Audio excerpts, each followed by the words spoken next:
అందరికీ నమస్తే. ఆంధ్రప్రభకి స్వాగతం. నేను మీ సంతోషి. ప్రస్తుతం ఎక్కడ చూసినా సరే బర్డ్ ఫ్లూ కలకలం రేపుతుంది. 2 తెలుగు రాష్ట్రాల్లో కూడా ఆందోళన వ్యక్తం చేస్తున్నారు. అసలు ఈ బర్డ్ ఫ్లూ ఎందుకొస్తుంది? దేనివల్ల వస్తుంది? చికెన్ తింటే వస్తుందా? దీనికి గల లక్షణాలేంటి? కారణాలేంటి? అలాగే ఎలాంటి జాగ్రత్తలు తీసుకోవాలి? దీనికోసం మనతో పాటు మాట్లాడడానికి మన ఆంధ్రప్రభ స్టూడియోకి సికింద్రాబాద్ కిమ్స్ హాస్పిటల్‌లో కన్సల్టెంట్ పల్మనాలజిస్ట్ అయినటువంటి డాక్టర్ జి. వెంకటలక్ష్మి గారు మనతో పాటు ఉన్నారు. ఆవిడని అడిగి పూర్తి వివరాలు తెలుసుకుందాం. నమస్తే మేడం. నమస్తే అండి. మేడం, ఈ బర్డ్ ఫ్లూ చికెన్ తినడం వల్లే వస్తుందా? అసలు ఏంటి? ఈ బర్డ్ ఫ్లూ రావడానికి గల కారణం ఏంటి? సో బర్డ్ ఫ్లూ అనేది avian flu or bird flu H5N1 ఏదైతే మనం వింటున్నామో అది బర్డ్స్లో ఎఫెక్ట్ అయ్యే ఫ్లూ అనమాట. ఎక్కువ ఏవియన్ అంటే డొమెస్టిక్ పౌల్ట్రీ కానీ క్యాటిల్ కానీ వాటికి ఎక్కువ వచ్చే ఛాన్సెస్ ఉంటాయి. వాటి నుంచే ఒక బర్డ్ నుంచి ఇంకో బర్డ్కి మ్యాసివ్ అమౌంట్స్లో బర్డ్ డెత్స్ ఇవి అయ్యే ఛాన్సెస్ ఉంటాయి.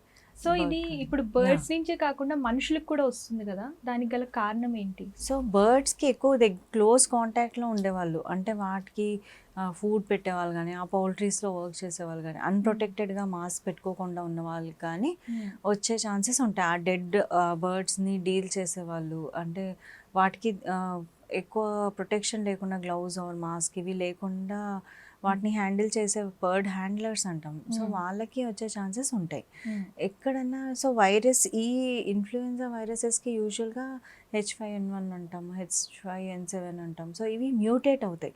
మ్యూటేట్ అయినప్పుడు ఈ హెచ్ అండ్ ఎన్ ఏవైతే ఉంటాయో అవి టార్గెట్స్ చేంజ్ అవుతాయి.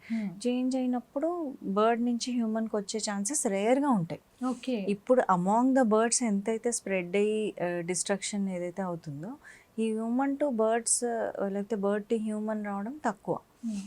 ఎక్కడైనా ఒకరికి వస్తే కూడా అది మైల్డ్గానే ఉంటుంది. అండ్ అది మళ్ళీ హ్యూమన్ టు హ్యూమన్ ట్రాన్స్మిట్ అవ్వాలంటే మళ్ళీ ఇంకో మ్యూటేషన్ జరగాలి. సో రేర్గా అవుతుంది కాబట్టి ఎక్కడో లక్షలో ఒకరికో ఇద్దరికో అయినప్పుడు అది గ్లోబల్ స్కేల్లో కోవిడ్ లాగా పర్సన్ టు పర్సన్ ఎక్కువ స్ప్రెడ్ అయ్యే ఛాన్సెస్ తక్కువ ఉంటాయి. సో ఆ పర్సన్లో మ్యూటేట్ అయింది కాబట్టి అక్కడ లోకల్గా కొందరు ఎఫెక్ట్ అయ్యే ఛాన్సెస్ ఉంటాయి. బట్ అందరికీ స్ప్రెడ్ అయ్యే ఛాన్సెస్ అయితే తక్కువ. అంటే దీనికి ఏమేమి సిమ్టమ్స్ ఉంటాయి మేడం అసలు బర్డ్ ఫ్లూ వస్తే? అంటే బర్డ్స్లో అంటున్నారా? మనుషులకి? మనుషుల్లో కామన్ కోల్డ్ లాగే ప్రెజెంట్ అవుతుంది. Any viral infection like cold, cough, fever, high grade fevers రావచ్చు, and body pains, loose motions, vomitings, gastric symptoms ఇవన్నీ ఉంటాయి. అండ్ జనరలైజ్డ్ వీక్నెస్ ఎక్కువ ఉంటుంది, ఫెటీగ్, బాడీ పెయిన్స్, ఇవి వైరల్ ఇన్ఫెక్షన్స్లో ఎక్కువ చూస్తాం. సో ఇవన్నీ ఉంటాయి. అండ్ మోర్ దాన్ దాట్ వీళ్ళలో ఏంటంటే మనకి సడన్గా హై గ్రేడ్ ఫీవర్స్ రావడం స్టార్ట్ అయిపోవచ్చు. అండ్ బ్రీతింగ్ డిఫికల్టీ వస్తే మాత్రం అలర్ట్ అవ్వాలి. కొంచెం అది నిమోనియాలో మారే ఛాన్సెస్ ఉంటాయి. అన్ని వైరల్ ఇన్ఫెక్షన్, కోవిడ్ అనేది కూడా నిమోనియానే. సో వైరల్ ఇన్ఫెక్షన్ అందరిలో నిమోనియాలో మారదు, కానీ బ్రీతింగ్ డిఫికల్టీ వచ్చి శ్వాస ఆడట్లేదు, సరిగా బ్రీతింగ్ తీసుకోలేకపోతున్నాము అనుకున్నప్పుడు మాత్రం హాస్పిటల్లో చూపించుకోవాల్సి వస్తుంది. సో చాలా మంది చికెన్ తినడానికి భయపడుతున్నారు ఇప్పుడున్న సీజన్ బట్టి, అంటే ఈ బర్డ్ ఫ్లూ వల్ల. సో అసలు ఈ సీజన్లో చికెన్ తినొచ్చా? ఒకవేళ తింటే ఎలాంటి జాగ్రత్తలు తీసుకోవాలి? అంటే చికెనే కాదు, ఇప్పుడు మనకి కోళ్ళకే కాదు బాతులకు కూడా వస్తుందని చెప్పేసి వార్తలు అయితే వస్తున్నాయి. సో అసలు నాన్ వెజ్ తినొచ్చా? తీసుకుంటే తింటే ఎలాంటి జాగ్రత్తలు తీసుకోవాలి? సో మనకి ఈ వైరస్ డిస్ట్రాయ్ అయిపోవడానికి ఒకటి హీట్, బాగా కుక్ చేసి దాన్ని తింటే ప్రాబ్లం ఏమి ఉండదు. అన్కుక్డ్ ఆర్ రా కొంచెం అది ప్రాపర్లీ కుక్ అవన్నీ తింటే వచ్చే ఛాన్సెస్ హై ఉంటాయి.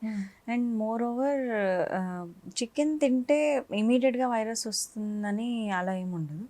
దాన్ని ప్రాపర్గా, ఇప్పుడు మిల్కే అనుకోండి, ప్యాస్చరైజ్డ్ మిల్క్లో ఈ వైరస్ ఇన్యాక్టివేట్ అయిపోతుంది. సో క్యాటిల్స్కి ఉన్నా కూడా మనకి వచ్చే ఛాన్సెస్, ప్యాస్చరైజ్డ్ మిల్క్ ఉంటే ఛాన్సెస్ తక్కువ. అన్పాస్చరైజ్డ్ మిల్క్ లేకపోతే కొందరు డైరెక్ట్గా తీసుకొని కన్జ్యూమ్ చేస్తారు, అది కొద్దిగా రిస్కీ అవుతుంది. And most of the times ఈ బర్డ్ ఫ్లూ ఉన్న బర్డ్స్ కూడా ఆటోమేటిక్గా సెపరేట్ అయిపోతాయి. అవి సిక్ ఉంటాయి, వాటి నుంచి ఈ డైరీ మిల్క్ ఇవన్నీ సెపరేట్ చేసేస్తారు. యూజువల్గా అవి కల్లింగ్ అనేది ప్రాసెస్ ఉంటుంది. సో అది మన వరకు వచ్చే ఛాన్సెస్ తక్కువే.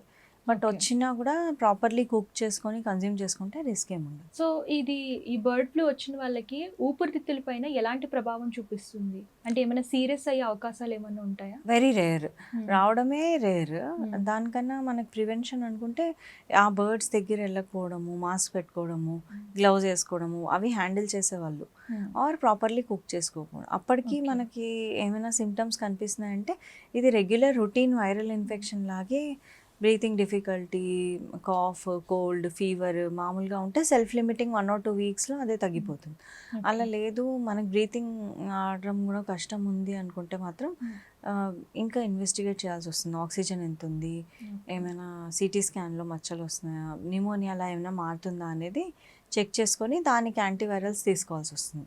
యాంటీబయాటిక్స్ దీనికి పనిచేయవు. అంటే ఇప్పుడు మీరు అన్నారు కదా నిమోనియా, ఆల్రెడీ ఆస్తమా కానివ్వండి, ఏమైనా రెస్పిరేటరీ ప్రాబ్లమ్స్తో ఉన్న వాళ్ళు ఈ వైరస్ కనుక అంటే బర్డ్ ఫ్లూ కనుక అటాక్ అయితే ఎటువంటి హెల్త్ కండిషన్ ఉంటుంది? వాళ్ళకి ఏమైనా సీరియస్ అయ్యే అవకాశాలు ఉంటాయా?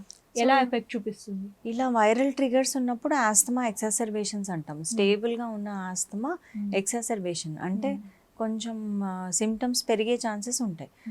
వాళ్ళకి హాస్పిటలైజేషన్ అయ్యే ఛాన్సెస్ కూడా ఉంటాయి. అంటే ఆక్సిజన్ రిక్వైర్మెంట్ రావడం, నెబులైజేషన్స్, ఐవీ మెడికేషన్స్ పెట్టుకునే అవసరం రావడం, యాంటీవైరల్స్ ఇచ్చే అవసరం రావడం, ఇవన్నీ ఆల్రెడీ నోన్ లంగ్ కండిషన్లో ఎక్కువ ఛాన్సెస్ ఉంటాయి. డెఫినెట్గా వాళ్ళు ఇంకా కేర్ఫుల్గా ఉండాలి. ఓకే. ఆల్రెడీ స్మోకింగ్ వల్ల కానీ ఆస్తమా వల్ల కానీ లంగ్ కొంచెం డ్యామేజ్ ఉందంటే asthma is nothing but allergy అనమాట. సో వాటికి రెగ్యులర్గా ఇన్హేలర్ వాడుకుంటే డిసీజ్ స్టేబుల్గా ఉంటుంది. కానీ ఇలా ఏమైనా వైరల్ ఇన్ఫెక్షన్ ఉన్నప్పుడు ఎక్కువ ట్రిగర్ అయ్యే ఛాన్సెస్ ఉంటాయి. న్యూమోనియాస్ కానీ అంటే ఆస్తమా ఎక్సర్బేషన్స్ కానీ హాస్పిటలైజేషన్స్ కానీ ట్రిగర్ అవుతాయి. సో వీళ్ళు ఫ్లూ వ్యాక్సిన్స్ తీసుకున్నా హెల్ప్ఫుల్గానే ఉంటుంది. సో ఇయర్లీ ఫ్లూ వ్యాక్సిన్స్ ఉంటాయి ఏవైతే మేము రెగ్యులర్గా పేషెంట్స్కి ఇస్తూ ఉంటాము. వాళ్ళలో ఈ వ్యాక్సిన్స్ తీసుకున్నప్పుడు ఇలాంటివి మనకి అంటే ఫైటింగ్ కెపాసిటీ పెరుగుతుంది. ఆల్రెడీ మన బాడీలో ఇమ్యూనిటీ ఉంటుంది కాబట్టి ఈ ఇయర్లో ఏ స్ట్రెయిన్ రాబోతుంది దాన్ని బట్టి ఎవ్రీ ఫ్లూ షాట్ ఇస్తాం. ఇప్పుడు పిల్లలు కూడా ఇస్తున్నాము, అబోవ్ 65 ఇస్తున్నాము. ఇలా ఆస్తమా ఎక్కువ ఫ్రీక్వెంట్గా ఎక్సాజర్బేషన్ ఉన్న వాళ్ళకు కూడా వ్యాక్సిన్ షాట్స్ ఇస్తాం. ఓకే మేడం, ఇది బర్డ్ ఫ్లూ వచ్చిందని చెప్పేసి ఎలాంటి టెస్టులు చేస్తే మనకి బయటపడుతుంది? ఏ టెస్టులు చేస్తారు పేషెంట్కి? సో స్వాబ్ టెస్ట్ ఉంటాయి మనకి, సిటీ స్కాన్స్ ఉంటాయి, ఆక్సిజన్ ఏమైనా తగ్గుతుందా, ఇవన్నీ నిర్ధారణ అయితే స్వాబ్ టెస్టింగ్ ద్వారానే అవుతుంది.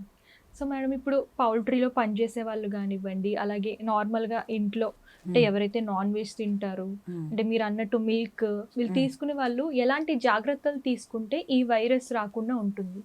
ప్రాపర్గా హీట్ చేసుకుని, అంటే ఎన్ని డిగ్రీస్లో హీట్ చేసుకోవాలి మేడం అసలు? నార్మల్ బాయిలింగ్ టెంపరేచర్ 100 degrees అలా సరిపోతుంది. ఓకే. అండ్ రా అన్కుక్డ్ అయితే అసలు తినకూడదు. పార్షల్లీ బాయిల్డ్, సెమీ బాయిల్డ్ అవి తినకుండా ఉంటే బెటర్. ఓకే.